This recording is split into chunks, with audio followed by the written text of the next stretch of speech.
Hey, so thought I would make a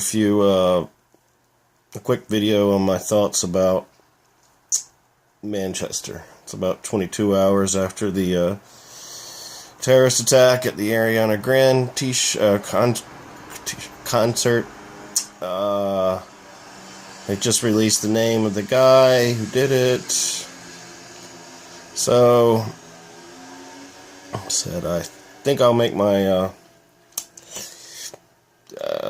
less than appropriate joke right now to start things off. When I saw the news that an 8-year-old girl had been blown up at an Ariana Grande concert, first thing that went through my mind was, man, what is wrong with our civilization?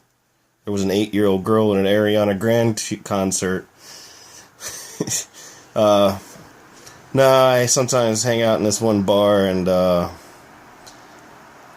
they always had to play music television, or not MTV, but another one, Jukebox, and there's enough Ariana Grande videos on there, and let's say it's damn near soft porn. It is damn near soft porn. And you got your 8-year-old at a soft porn concert.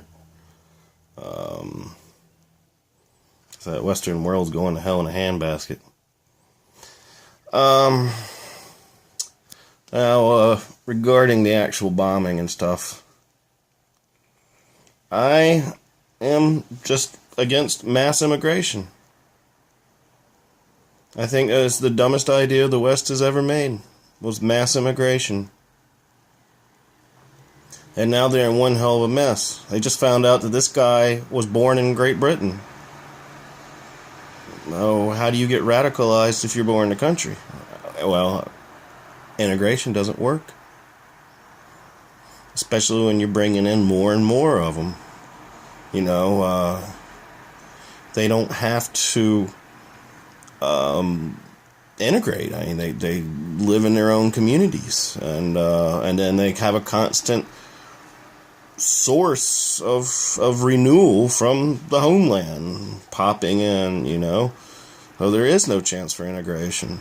Not that I'm particularly strongly for integration, but what Great Britain is doing, what France is doing, what Sweden is doing, what Germany is doing, what America has done, it's dumb.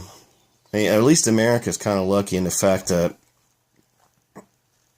Mexicans don't tend to spontaneously detonate, but it's more like just a low-level crime wave sweeping, or has been forever. And another thing, to use America as an example, is I think of African Americans or blacks or whatever you want to call them. They, 400 years, nigga. They always talking about 400 years. 400 years and they're still not integrated. And Europeans think they're going to do it in a generation or two. And my personal opinion, white-black race relations in the United States might be at the worst it's been since this late 60s or something. All this Black Lives Matter stuff, and now there's actually a few white people who are getting tired of being insulted, put down for being white.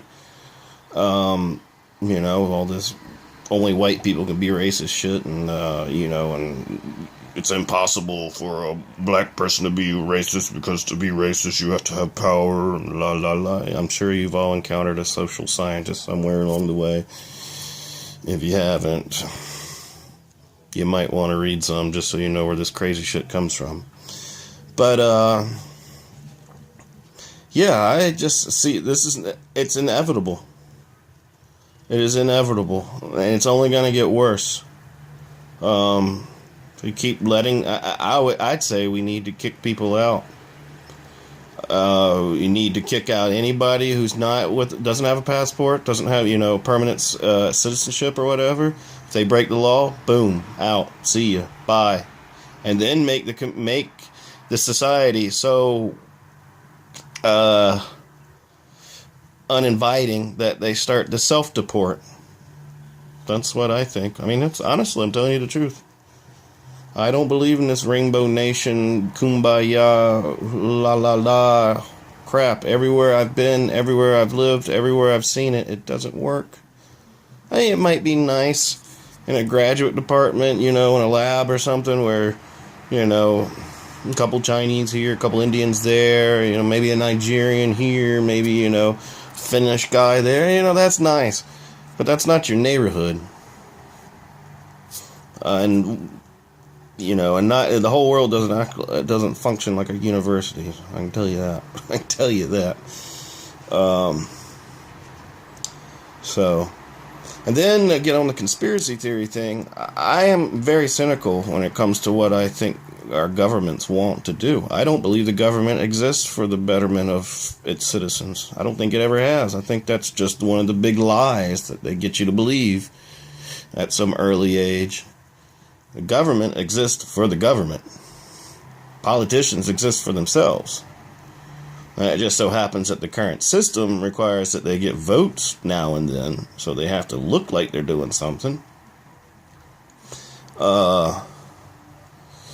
But I see all the turbulence and all the discord and all of that that's being created by mass immigration, multiculturalism, is allowing the government to grow its powers by leaps and bounds.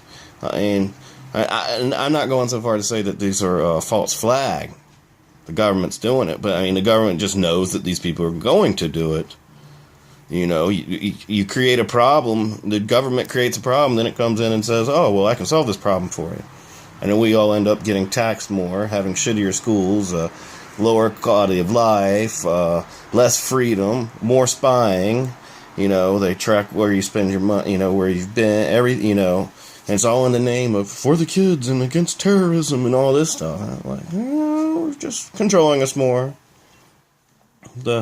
We're frogs, the proverbial frogs in the pot that's just slowly getting hotter and hotter. Unfortunately, if you'd asked me 2 or 3 years ago, I would have thought that all these terrorist attacks happening would have been a sign that water was starting to boil and the frogs were getting out. But no, I haven't noticed that yet. I guess the last thing I want to say is I saw somebody like, love is gonna win. Love will beat hate. Love trumps hate. Bullshit. This ain't a fucking Star Wars movie. This ain't a Hollywood movie.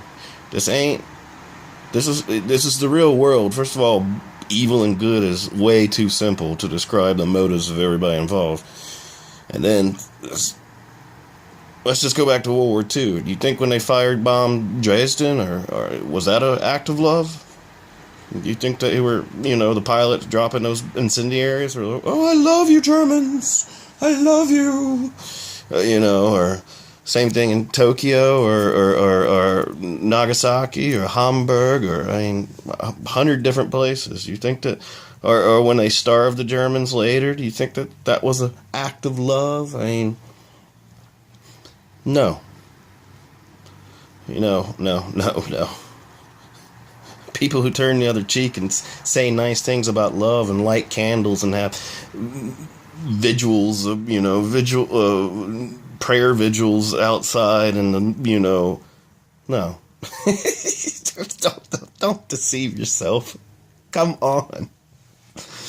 Christianity didn't even start spreading its influence until it picked up the sword and started killing pagans. We all know how Islam got spread. It wasn't by candlelight vigils and Facebook filters. We all know how Western civilization spread itself. Once again, it wasn't through the power of prayer or love, tolerance. I tolerate everything. No, don't deceive yourself. All those empty phrases might sound nice if you an emotional person who doesn't think very deeply or doesn't like the hard, cold truths of the way this world actually is. But, yeah. I don't know. I'd say it's probably going to get worse. Prepare for more. Prepare for more mass immigration. Prepare for more alienation. Prepare for more terrorism. Prepare for more government intrusion into your private sphere, your private life. And yeah, it's going to get worse. And I have no idea when it might start to get better again. Probably when we're all old, very old, or maybe even 2 or 3 generations from now, when they're old. But yeah, that's all I want to say. See ya.